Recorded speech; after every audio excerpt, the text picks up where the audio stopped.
saying. Yeah.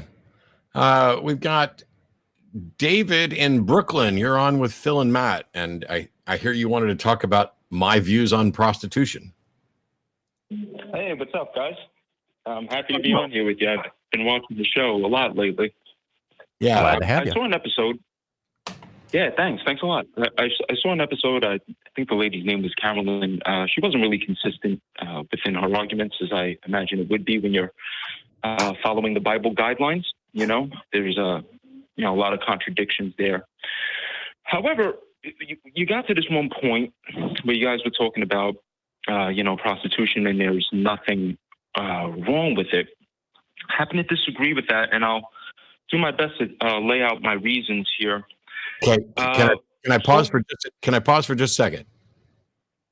Sure. I know you're responding to something I said, or perhaps something you think I said, and I'll be happy to chime in on this and talk about my position. But we need to be clear. So please prepare for pauses in this, so that when you define something, Phil or I can say we agree, we disagree, or there's an issue there. Okay? Okay, gotcha. Go ahead. Oh, okay. All right. So I wrote down 5 things here. One is self-value, right? Now, the idea that somebody you care about would be, you would say that, for lack of, I'm going to say priceless, right? Like they're priceless to you. You can't put a price on somebody you care about. When you sell yourself for sex, Stop, David. In prostitution, you don't sell yourself. In prostitution, you're not selling yourself. It is a service. It is not selling yourself. When you're selling your body, I guess, to be more specific. No, you're not selling your body. Yeah. So David, I have another example. Do I just get to keep her, or him, or them? Well, you are selling the usage of your body. I mean, I get you guys want to be specific. I'm gonna, I'll do my best. But I'm gonna let Phil do this. Well, I was just going off that first comment, is that if I work for McDonald's at $10 an hour, I might be selling part of my time and part of my labor for money, but I'm not selling myself. Mm-hmm. So I'm choosing to do a certain thing, my choice, for a certain amount of money. Mm-hmm. And whatever that is, as long as nobody's getting hurt or abused or penalized, I don't know what the problem is. Yeah, I could understand that. I think that the difference, though, is that I think it's a little bit different in terms of entering a physical body. And I'll move on to my second point to try to. Hey, what if I give blood for a fee? What if I give blood? If I give, I donate blood, or I get paid for blood, or hemoglobin, or something like that, and they stick a needle in me, is that fit in your category of entering my body? Because something entered my body, it's now immoral? No, I think it's a little bit of a false equivalency there, and I'll tell you why. I'd also point out that's illegal. Forget the legal organs and tissue and stuff like that. But yeah, forget the legality of it. But I think that the idea that that we can compare sex to these things comes from this idea that sex can be a casual thing. It can be a casual thing. This seems to be your primary objection, because you started with this notion of self-value. I know I have friends who are sex workers. Sex work is real work. They value themselves, and some of them value themselves very much, and will charge a premium for their time and companionship. Please explain to me, would it be okay for me to pay someone to hold my hand? Yeah, I would. Okay. Would it be okay for me to pay someone to kiss me? Well, I don't know. See, I think I don't know. I wouldn't say I'm not going to say it's not okay, but what I would say is that I think there's personal ramifications. If someone is willing, if I'm willing to give someone a $5 bill in exchange for them kissing me, and they're willing to kiss me for that $5 bill, what business is it of yours?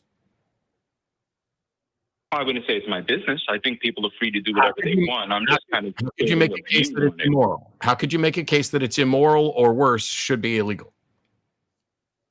Well, I'll tell you why. So I think that essentially, I would consider sex, a vice, much like, like food can be a vice, things like that.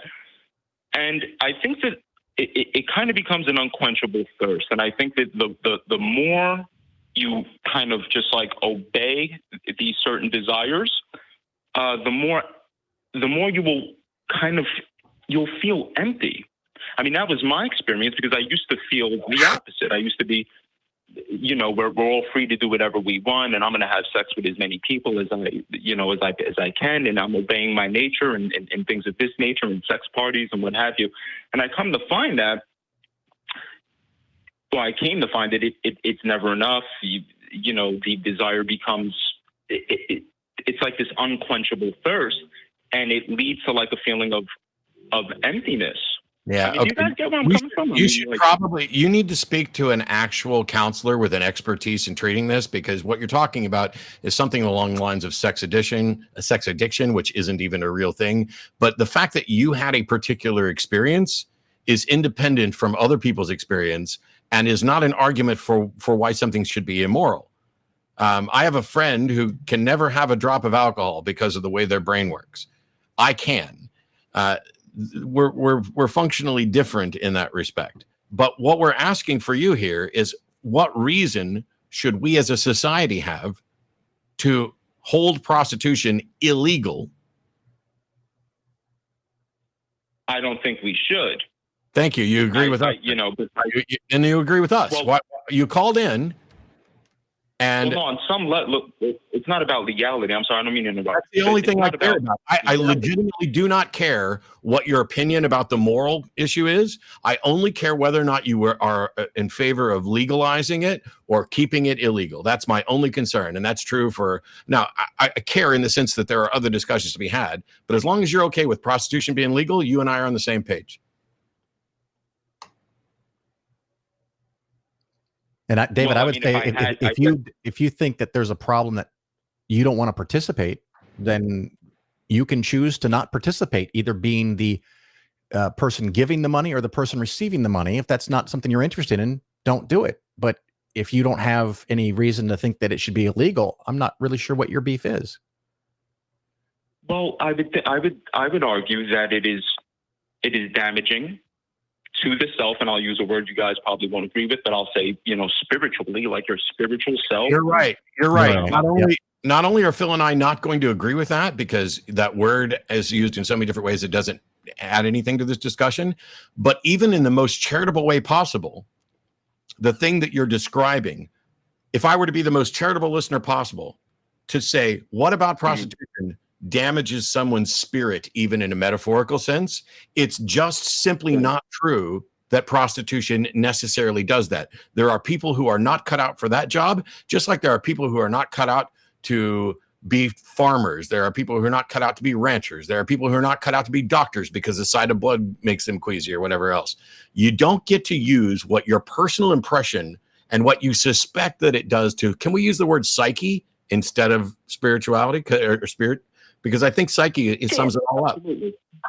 So prove that engaging in prostitution causes damage to the psyche.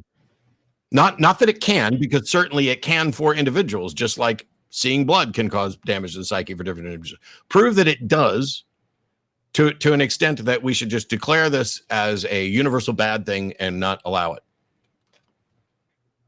Well, would you say, I guess to do that, I'd have to start citing statistics. I mean, statistically, would you say that prostitution has done more good or wrong?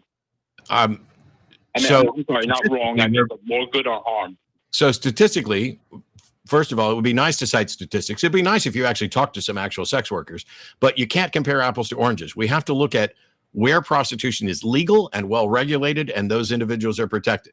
Is it doing more harm than good? I don't know. Did you bring any data? Because my position here is not about whether it does more harm than good. My position is that as a matter of individual freedom, this should be permitted. I don't know. Go ahead, Phil. I didn't know. I got really nothing to add. I think a person's usage of their own body and their own time and the work that they choose to do and the amount they choose to get paid for it is up to them. As long as it doesn't infringe on anyone else's safety, whatever. It's and of course, if you don't think there should be any laws to make it illegal, then again, I'm kind of stuck at what is the disagreement that we have that has value. It's just starting to sound like you have a personal problem with it, and you can't seem to put together an argument of why everybody should agree.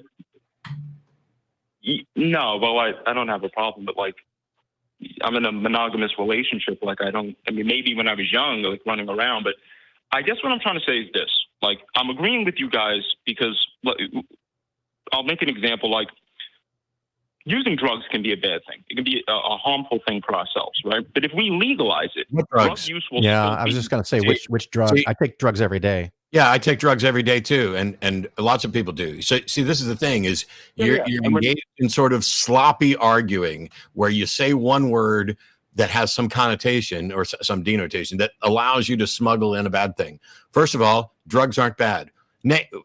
Drugs can have a negative effect on some people in some circumstances, and that's why I'm not in favor of legalizing everything. I think we still need some regulation, but like, I think weed should be legal. And perhaps more worse than alcohol. Yeah, listen. Yeah, so guys, I agree. What drug are you worried about? Listen, I'm not as an experienced as, so like, you know, I get that I need to try to be more specific. I'm assuming that when I say drugs, and I shouldn't assume that, but I am assuming that you guys, you know, like crack, heroin, you know, shit like that. I don't mean like sitting in the grass taking mushrooms and like, you know.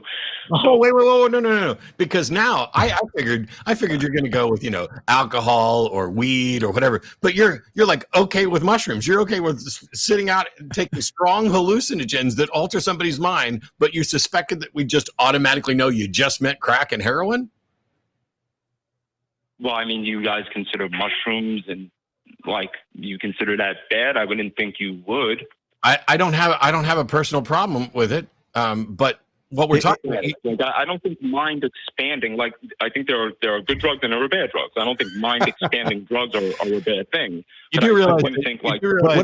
What does mind expanding mean? Does my head swell? What does that mean? I think you guys know what I mean, but I think you guys. I actually genuinely don't. I've never taken drugs of any illegal kind. I think David, you may be right. I think David, you may be right that we know what you mean. The purpose in us asking this is to get you to be clear, because you're starting to sound rather confused. And by asking these questions, we are trying to help you sound less confused. So when you say something like drugs are bad, okay, I need something more than a bumper sticker and an assumption that we know what we're talking about. But you called in about prostitution. So why are we talking about? I'll go in with, because I was trying to make a simple comparison, but you guys kind of jump all over me, and I get it, but I'm trying my best to work my way through it. Yeah. The problem here, David, is that the analogy you tried to make, let me break it down for you. Bad things are bad, okay? That was your analogy. You went to drugs, and you did it in a general sense, and then of course I don't mean mind expanding drugs, and I don't mean this. I just mean the bad drugs. So that makes your argument: bad drugs are bad. And this is supposed to be analogous to prostitution. How and why?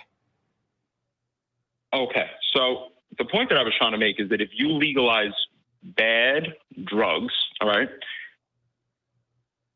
the very act of legalizing it would do away with a lot of the problems that come from it being illegal, let alone the drug itself will become a problem. Like, I don't know anyone with a healthy. I don't know how this is relevant to prostitution. In order for this, I think what this is actually an argument for legalization of prostitution.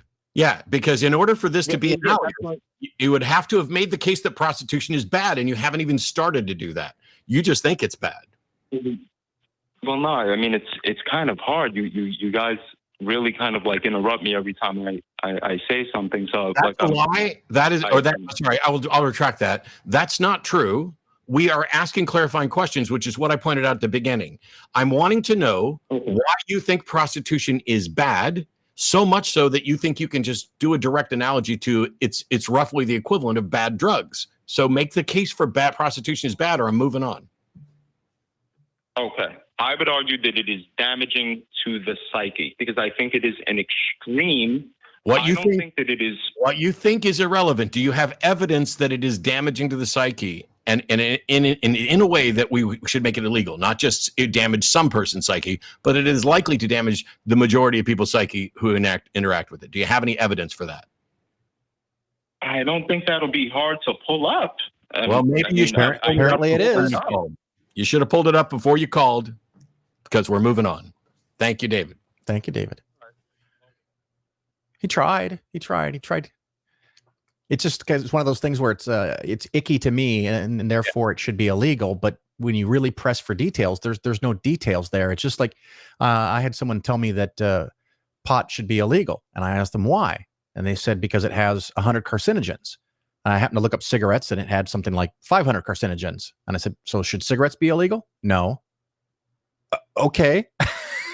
So why should something that's more harmful be legal and something that's less harmful be illegal? And, you can go around and around like that. And often it's someone's not really thought through the rationale of why they have an opinion on something. They have opinion on something, and now they're scrambling.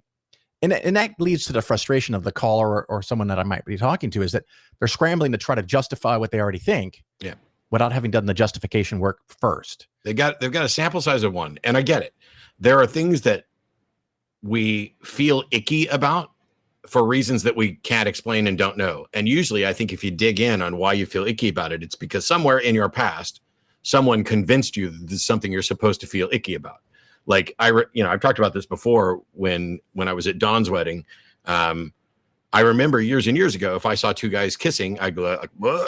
That was kind of an ick moment for me. And I figured it feels like that's a natural response, And so when people say, oh, that's a natural response, of course you're going to be repulsed when you see two men kissing. That's nature. And then when I grew up and learned a little bit more, and Dawn got married, and when they jumped the broom and they kissed, and I was like, oh, and I realized there'd been a change in me. The change had been, hey, I actually cared about the truth of this situation enough to evaluate it and not just go with what it felt like to me. And that's kind of what I was trying to get to with David, is that he feels that prostitution is a bad thing. And the hard part is that it can be. So there are plenty of scenarios where sex work is not safe, where it's not regulated, where it's not the right job for somebody. And right. And then in those situations, there can be damage done. And so if you've seen, like let's say your mother was forced into prostitution at a young age, and you saw her live an absolutely terrible life, that's going to completely color your perception of what prostitution is. But that is not an accurate comparison of what your mom experienced or what somebody else experienced. It's not an accurate comparison to legalized, properly regulated sex work. And the fact that he was willing to maybe put a kiss for money in there. It's like, I don't know how many schools and churches have had kissing booths over the years. Yeah. There's other jobs, especially right now, that you could have. For example, you might work in a meat processing factory. Yeah.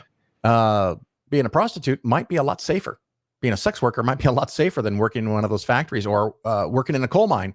You are trading off, probably knowingly, years of your existence because that's the best job available to you in your area.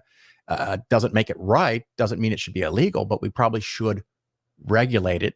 But anyway, what else we got? I wish I would have had time. I wish I would have thought about it, because I need to ask him about other aspects of sex work, not just prostitution, because I know porn stars, I know strippers, I know escorts.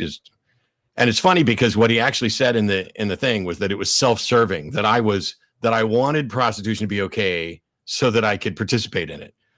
When in fact, I have never paid a prostitute. I would have no objection to it. It should be legal. Right? Anyway, it doesn't. Yeah. We're going to move on.